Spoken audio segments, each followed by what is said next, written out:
ஒரு முறை நம்முடைய திருவெற்றியூர், மீண்டும் அதே திருவெற்றியூருக்கு போகிறோம். இங்க சத்திர திண்ணையில் அமர்ந்திருந்த திகம்பர சுவாமிகள் அந்த பாதையில போறவங்களை எல்லாம் பார்த்து இதோ ஆடு போகுது, மாடு போகுது, இதோ நாய் போகுது அப்படின்னு சொல்லிக்கிட்டே இருக்கிறார். என்ன காரணம் அப்படின்னா, ஒரு கவிஞன் அழகா சொன்னா, எழுத்து கூட்டியாவது வாசித்து விட நினைக்கிறேன் மனிதர்கள். இதுல என்னங்க சிறப்பு? இது என்ன பெரிய வரி? எழுத்து கூட்டியாவது வாசித்து விட நினைக்கிறேன் மனிதனை. இதுல என்னங்க பெரிய அற்புதம் இருக்கு, ஆச்சரியம் இருக்கு அப்படின்னா, உண்மையிலேயே ஆச்சரியமான வரி. ஏன் அப்படின்னா, நீங்க பாருங்க, ஆடு கூட்டி படிச்சா ஆடு தான் வரும், மாடு கூட்டி படிச்சா மாடு தான் வரும் இல்லையா? ஆனா ஒரு மனுஷனை பாக்குறீங்க, இவன் யாரு? மனிதன். ம நீ த இன் எழுத்து கூட்டுறீங்க, ஆனால் அவன் ஒரு அயோக்கியனா இருக்கிறான்.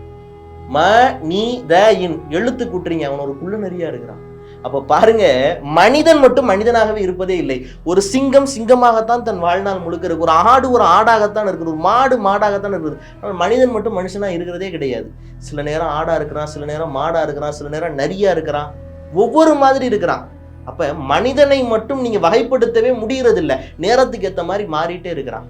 அதான் சொல்லுவாங்க, ஒரு பச்சோந்தி மனிதன் மாறுவதை பார்த்து இதற்கு மேல இந்த பூமியில் வாழ்ந்தால் எங்களுக்கு மரியாதை இல்லைன்னு லெட்டர் எழுதி வச்சுட்டு செத்து போச்சான். இப்படி இருக்கிறார்கள் மனிதர்கள். அப்ப இப்படி பார்த்து திகம்பர சுவாமிகள் சொல்லிட்டே இருக்கிறாரு. இந்த பக்கத்து ஒரு எளிய மனிதன் கையை கட்டி வெள்ளை உடை அணிஞ்சு போயிட்டு இருக்கிறான். திகம்பர சுவாமிகள் சொன்னாரா, இதோ ஒரு மனிதன் போகிறான் என்று. அந்த மனிதன் தான் வள்ளலார்.